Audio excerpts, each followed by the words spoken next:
أعوذ بالله من الشيطان الرجيم ശപിക്കപ്പെട്ട പിശാചിൽ നിന്ന് അല്ലാഹുവോട് ഞാൻ ശരണം തേടുന്നു.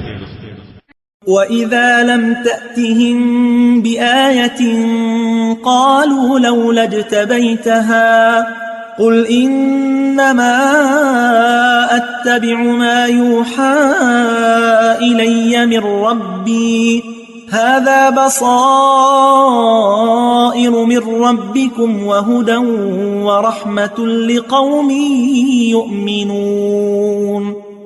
നീ അവർക്ക് ഏതെങ്കിലും ദൃഷ്ടാന്തം കൊണ്ടുവന്നു കൊടുത്തില്ലെങ്കിൽ അവർ പറയും, നിനക്ക് തന്നെ അത് സ്വയം കെട്ടിച്ചമച്ചുണ്ടാക്കിക്കൂടെ? നബിയെ പറയുക, എന്റെ രക്ഷിതാവിങ്കിൽ നിന്ന് ബോധനം നൽകപ്പെടുന്നതിനെ പിൻപറ്റുക മാത്രമാണ് ഞാൻ ചെയ്യുന്നത്. നിങ്ങളുടെ രക്ഷിതാവിങ്കിൽ നിന്നുള്ള കണ്ണു തുറപ്പിക്കുന്ന തെളിവുകളും വിശ്വസിക്കുന്ന ജനങ്ങൾക്ക് മാർഗദർശനവും കാരുണ്യവുമാണ് ഈ ഖുർആൻ.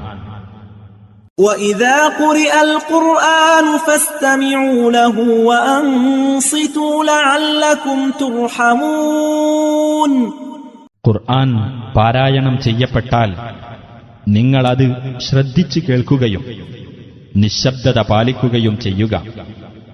നിങ്ങൾക്ക് കാരുണ്യം ലഭിച്ചേക്കാം.